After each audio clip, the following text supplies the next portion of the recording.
حسن وجهه فقال في القرآن: والضحى. ولما ذكر غفرته قال: والليل إذا سجى.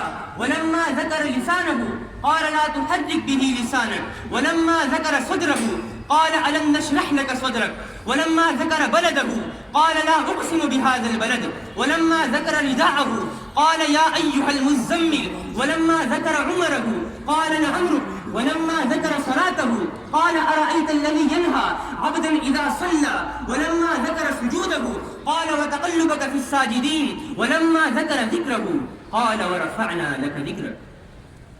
أيها المستمعون، من عظمة النبي صلى الله عليه وسلم نوع آخر، وهو ذلك لما خاطب الله تعالى في القرآن الأنبياء من كانوا قبل محمد صلى الله عليه وسلم، فقال: يا آدم، يا إبراهيم، يا موسى، يا عيسى، يا يحيى، يا زكريا، يا نوح. ولكن عندما خاطب خاتم النبيين صلى الله عليه وسلم فقال: يا أيها النبي جاهد الكفار والمنافقين. يا أيها الرسول بلغ ما أنزل إليك من ربك. صاحب العلي.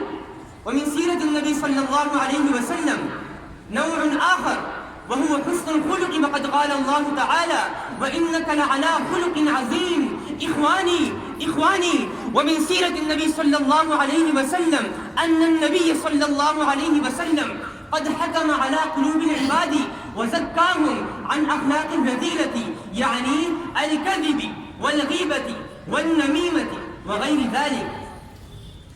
كان العرب متفرقين مختلفين مقاتلين بينهم، دعاهم رسول الله صلى الله عليه وسلم إلى التوحيد والوحدة البشرية، ودرسهم الأخوة وكفهم عن إيذاء الغير، ووضح حقيقة الإسلام فقال: المسلم من سلم المسلمون من لسانه ويده.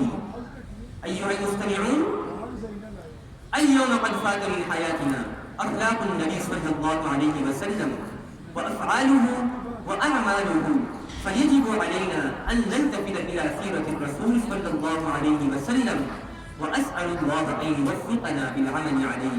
آمين. وما علينا.